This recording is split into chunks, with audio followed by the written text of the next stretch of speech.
বাড়িতে আসা অতিথিদের জন্য বানিয়েছিলাম গাজরের হালুয়া। তবে শুধু গাজরের হালুয়া তো বানাইনি, সাথে আরো অনেক কিছু খাবার দাবার বানিয়েছিলাম। তাই গাজরের হালুয়াটা যাতে শর্টকাটে হয়ে যায়, এবং সব থেকে কঠিন যে কাজটা গাজরের হালুয়া বানানোর, সেটা হচ্ছে গাজর গ্রেট করা, সেটা ছাড়াই কিন্তু এই হালুয়াটা আমি তৈরি করেছিলাম। তো কিভাবে তৈরি করেছি সেই রেসিপিটাই আজকে আপনাদের সঙ্গে শেয়ার করি। তো এই গাজরের হালুয়া বানানোর জন্য আমি এখানে 1 কেজি গাজর নিয়েছিলাম। শীতকালের যে স্পেশাল লাল গাজরটা আসে, যেটা একটু মিষ্টি হয়, সেই গাজরটাই নিয়েছিলাম। আর তারপর গাজরের খোসা ছাড়িয়ে নিয়ে গাজরের 2 প্রান্ত অল্প অল্প করে কেটে বাদ দিয়ে গাজরগুলোকে ভালো করে ধুয়ে নিয়েছি। এবার ছুরির সাহায্যে এরকম বড় বড় টুকরো করে গাজরটা কেটে নিচ্ছি। আমি বড় সাইজের গাজর নিয়েছি তাই কেটে নিয়েছি। আপনারা ছোট গাজর নিলে খোসা ছাড়িয়ে গোটাই রেখে দিতে পারেন গাজরটা। এবার গ্যাসে একটা প্রেসার কুকার ভালো করে গরম করে নিয়ে তার মধ্যে 1 চামচ মতো ঘি দিয়েছি। ঘিটা লিকুইড ফর্মে থাকলে 2 চামচ নিতে পারেন। তো ঘিটা ভালো মতো গরম হয়ে গেলে এর মধ্যে 3টে ছোট এলাচ থেতো করে ফোড়নের জন্য দিয়ে দিলাম। তারপর দিয়ে দিচ্ছি কেটে রাখা গাজরটা। হাই ফ্লেমে রেখে গাজরটাকে 3 থেকে 4 মিনিট সময় নিয়ে ভালো করে ভেজে নেব। আর দেখবেন, ঘিয়ের মধ্যে যেহেতু এলাচ ফোড়ন দেওয়া রয়েছে, তার উপরে গাজরটা দিয়ে ভাজার সময় খুব সুন্দর একটা স্মেল আসবে। এই সময়ের মধ্যে 1/4 চা-চামচ মতো নুন দিলাম। নুনটা এই কারণেই দিলাম যাতে গাজর থেকে জল ছাড়তে শুরু করে। তো গাজর থেকে যতটা জল ছাড়ার ছেড়েছে, তবে যেহেতু এটা আমরা সেদ্ধ করব, তাই এর মধ্যে আরো 2 থেকে 3 টেবিল চামচ মতো জল দিলাম আমি। এর বেশি জল কিন্তু দেওয়ার দরকার নেই। চাইলে এখানে জলের পরিবর্তে আপনারা দুধও অ্যাড করতে পারেন। তবে দুধটা দিলে অনেক সময় গাজর সেদ্ধ হওয়ার সময় দুধটা কেটে যেতে পারে, তাই আমি জল দিলাম। তারপর প্রেসার কুকারের ঢাকনাটা বন্ধ করে দিয়ে মিডিয়াম ফ্লেমে 2টো হুইসেল দিয়ে আমি গাজরটা সেদ্ধ করে নিয়েছি। 2টো হুইসেল এসে যাওয়ার পরে গ্যাসের ফ্লেমটা অফ করে দিয়ে 5-7 মিনিট এটাকে রেখে দিয়েছিলাম যাতে এর ভেতর থেকে স্টিমটা আপনা আপনি বেরিয়ে যায়। তারপর প্রেসার কুকারের ঢাকনাটা খুলেছি। এখন দেখুন, গাজরগুলো কিন্তু খুব সুন্দরভাবে সেদ্ধ হয়ে গেছে। আর গাজরটা কিন্তু খুব একটা জলজলেও হয়ে যায়নি, কারণ জলের মধ্যে একদমই কম দিয়েছিলাম।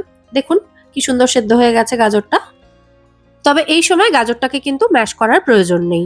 তো এবার গ্যাসের ফ্লেমটা আমি আবারও অন করে দিয়েছি। আর এই সেদ্ধ করা গাজরের মধ্যে এবার দিয়ে দিচ্ছি 1 কাপ মতো দুধ। এবার হাই ফ্লেমে রেখে দুধের সাথে গাজরটাকে খুব ভালো করে মিশিয়ে এটা একদম শুকনো শুকনো হওয়া পর্যন্ত রান্না করে নেব। গাজরটা অলরেডি খুব ভালো মতো সেদ্ধ হয়ে একদম নরম হয়ে রয়েছে, আর এই যে নাড়াচাড়া করা হচ্ছে, এতেই কিন্তু গাজরের যে বড় টুকরো সেগুলো একদম ছোট ছোট হয়ে যাবে। তো হাই ফ্লেমে দুধটাকে শুকিয়ে নিতে মোটামুটি 4-5 মিনিট সময় লাগবে। দেখুন 4-5 মিনিটেই কিন্তু দুধটা পুরোপুরি শুকিয়ে এসেছে। তো এবার এর মধ্যে দিয়ে দেবো আমি মিষ্টি। আপনারা এখানে চিনিও অ্যাড করতে পারেন, তবে আমি এখানে কিছুটা গুঁড়ো করা মিছরি দিলাম। 150 গ্রাম মতো মিছরি দিয়েছি, আর তার সাথে 250 গ্রাম মতো কনডেন্স মিল্ক অ্যাড করছি। আপনারা যদি কনডেন্স মিল্ক না অ্যাড করতে চান, তাহলে শুধুমাত্র চিনি বা মিছরি 350 থেকে 400 গ্রাম মতো অ্যাড করতে পারেন।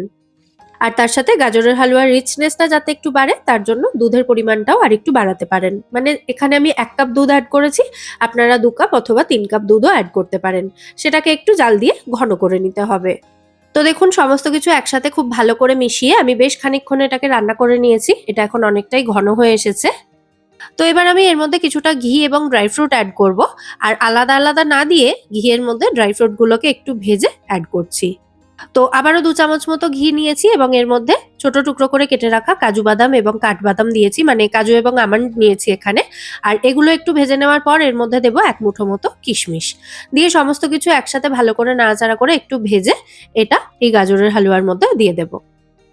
কিশমিশটা যদি একসাথে বাদামের সঙ্গেই দিয়ে দেওয়া হতো, তাহলে কিশমিশটা পুড়ে যাওয়ার চান্স থাকতো। সেই জন্য বাদামগুলো একটু ভেজে কিশমিশটা এর মধ্যে দিয়েছি।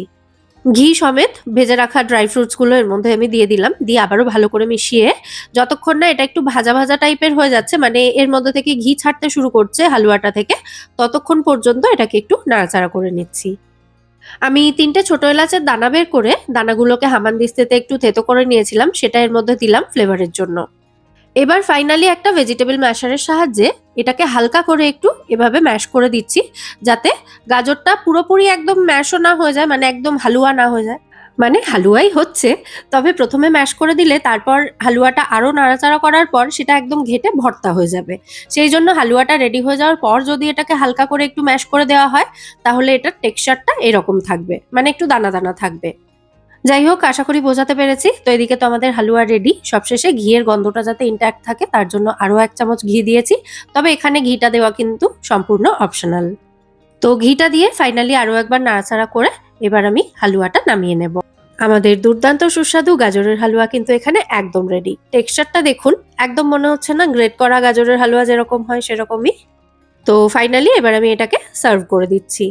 সার্ভ করার আগে আমি 10 মিনিট মতো হালুয়াটাকে রেখে দিয়েছিলাম প্রেসার কুকারেই, যাতে সামান্য একটু ঠান্ডা হয়ে যায়, কারণ এই কাচের পাত্রটাতে আমি সার্ভ করছিলাম আর এটাতে যদি গরম দিলে ফেটে যায় সেই ভয়ে আমি এটাকে কিছুক্ষণ রাখার পর একটু ঠান্ডা হলে তারপর সার্ভ করেছি। সাজানোর জন্য উপর থেকে একটু কাজু এবং পেস্তা কুচি ছড়িয়ে দিলাম। ব্যাস, আমাদের গাজরের হালুয়া এক্কেবারে রেডি।